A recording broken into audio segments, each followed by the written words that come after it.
we had an opportunity to visit with him quite a bit when he was here on the top 30 visit. We visited with him at the combine. We had him in the formal interview room, and so as we started talking more football, we felt really comfortable about his intellect, the way he plays the game, and then obviously the things that he does on tape. Famous old coach called me this morning and said, one of the reasons why he likes me is he understands that you can never have too many corners. And there's a commercial on TV actually right now that the lady asked this guy, how many guns do you need? And he says, just one more. That's how we feel about corners. Just one more. So as many times as we can find guys that can cover around here, the more we will. But Mike's a tremendous athlete, great quickness in and out of the cut, short shuttle time, which I look at very hard, was outstanding. Obviously his 40-yard time, he goes and gets the ball up in the air, and as Rick said, he's an excellent returner. So we're excited to have him here. We can't wait to get him back and get him here next weekend and get to work with him. And I'm sure our veteran corners will take him under their arms and help him to become a great professional football player. So anyway, so our newest first-round draft pick, Mike Hughes. Sorry.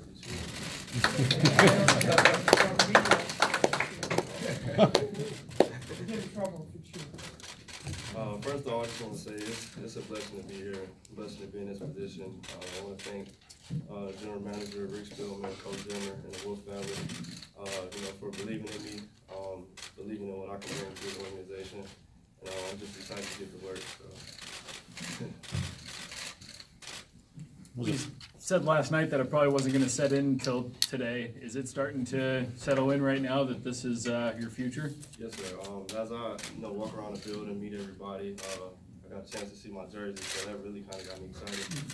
So yeah, it's definitely setting in a little bit.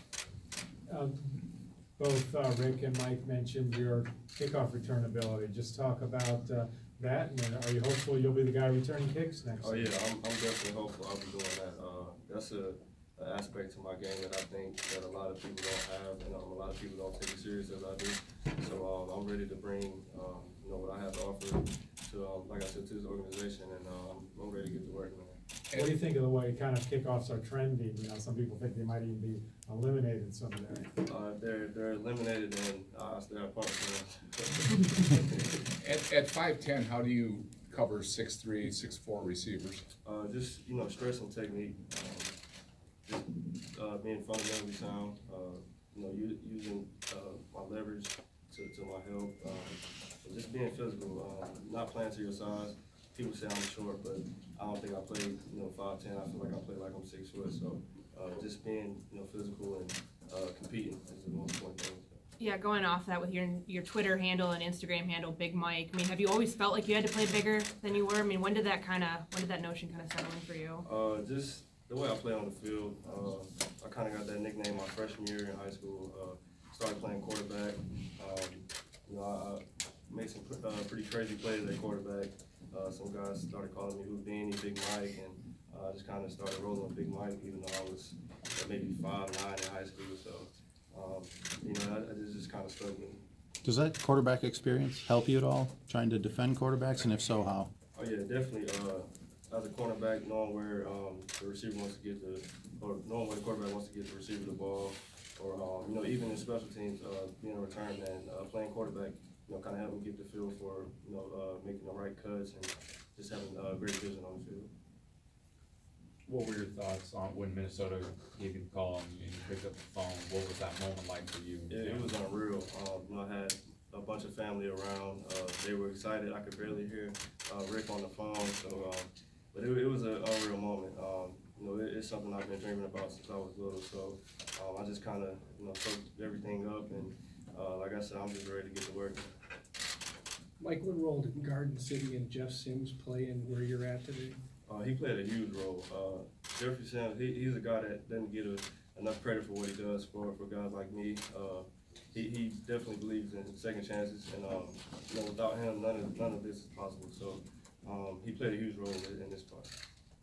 in having kind of a transient college career, spending not a lot of time at places, and obviously a lot of guys learn a lot from JUCO, how do you feel coming to an organization that, you're going to have that stability where you're here for a couple of years? How do you think that's going to help your development? I think it'll help out a lot.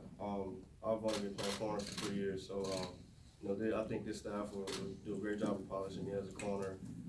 Also, the veterans that are currently here, I'm looking forward to learning from those guys. So I think being here over a long period of time will definitely help out my game. You touched upon watching the draft. Where did you watch the draft, and how many people were there? So I was down in LA where I was training. A bunch of family came up, maybe about 50 people. So like I said, when I got the call from Rick, it was pretty loud. I could barely hear him. So it was an exciting moment. You think Coach Frost helped you quite a bit? Rick knows Coach Frost obviously very well right now. You think that helped because he's had a lot of nice things to say about you.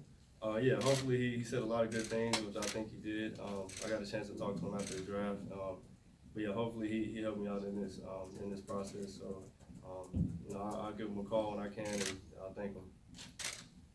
Just in talking to Coach so far, what do you think is going to be the biggest adjustment for you at the NFL level? Just learning to play up to speed and learning the playbook and just normal things that rookies will have to adjust to. I don't know how much time you've had to study Minnesota's defense, but are there any similarities you've seen between the defense that you ran last year and the one you're expected to be a part of this year? Well, obviously man-to-man, run a lot of man-to-man, and I think that's one of my greatest strengths is being a cover corner, going up and pressing guys, and I'm looking forward to doing that. So I would say that's probably one of the main similarities from what UCF did and how the Vikings do. So You're known as a physical corner despite your size. What's the key to that for you to be so good in press coverage in that? Just having that chip on my shoulder that I don't want to get the ball caught on me. I hate having the ball caught on me even in practice. So I just like competing. Going up against a receiver that's either bigger than me or a guy who's ranked pretty high. That kind of feels that chip on my shoulder to go out there and compete. Mike, how much have you had a chance to watch the other corners that are here? Xavier Rhodes, Trey Wayne, Mackenzie Alexander. What have been your impressions of those guys? Obviously, Xavier, he's a big household name guy, big corner, long arms. Trey Wayne, he came out of Michigan State pretty fast. He trained at the same facility I trained at for the combine process. Obviously, I played against Mackenzie Alexander my freshman year at North Carolina, ACC championship. So I've got a chance to look at those guys pretty well, and I think this will be a special group. There's 4 first-round draft picks now in the Viking secondary. That's a big number. Yeah, it's an exciting number too. Like I said, I'm just blessed to be in this position, and I'm excited to be a Viking. I'm ready to go to work. How important was it for you to be picked in the first round? And when it started getting down late in the round, I'm sure you were starting to worry a little bit. Just being able to be drafted in the NFL period is a blessing to me. It's been a lifelong dream. Whether I got picked in the 5th round, I'll be excited to go to work wherever I got drafted. Mike, how do you think you've changed as a player and a person since your freshman year at UNC? Just surrounding myself around great people, people who I can look up to and kind of learn life lessons from and just grow as a man. My mother played a big part in that. Just teaching me to stay focused on the goal that led me here to this position. So just being aware of my situations and like I said, just being around important people who will make me more successful in life. So. You remember the last time you lost a game? Not off the top, I could not. Maybe my freshman year in North Carolina, we lost 3 games, but we won 11 straight. So losing is not really in my background. So. I'm sorry. What was last season like? You guys go 13-0 and then declare yourselves national champions. Well, to make that claim, we didn't lose a game. We beat the team who were both in the competing for the national title. So, and they didn't give us a shot to play. So I think we deserve to make that claim. It was a special year for us. 13-0. That was the biggest win streak in school history. So that was a special moment for us actually. Getting to You play with know- someone like Shaquem Griffin, I mean, how inspirational has that story been, you know, for guys that are around him and you personally? He's a guy I look up to, but I see him as a football player. He does some of the same things a lot of the same things that, you know, regular football players do. And it's nice to see his name get out there and be all blown up, but I know what he could do as a football player, and like I said, he's a guy I look up to, so I'm sure he'll get a shot. I can't wait to hear his name called. Time for two more for Mike. Do you know Latavius Murray very well? Yeah, I do. He contacted me last night. He said he was excited once he heard the news, so I'm excited to get to work with him. Mike, just looking at your timeline, I know you didn't show up to campus until about 2 weeks before the season started. By week 2, though, you're already the team's starting cornerback. You finished the season with all the stats and accolades, and then a few months later, boom, here you are, you're in the draft. So can you just talk about kind of that whirlwind and how everything unfolded so quickly for you? I got to give a special thanks to all the guys at UCF, the coaching staff. A lot of the players welcomed me with open arms right away as soon as I got there. So, them being able to help me and show me the ropes just around campus, not only on the football field, but how things work around the building. So, that played a big part in me adjusting, getting there pretty late. So, I want to give a special thanks to those guys at UCF. All right, we're going to take that photo now.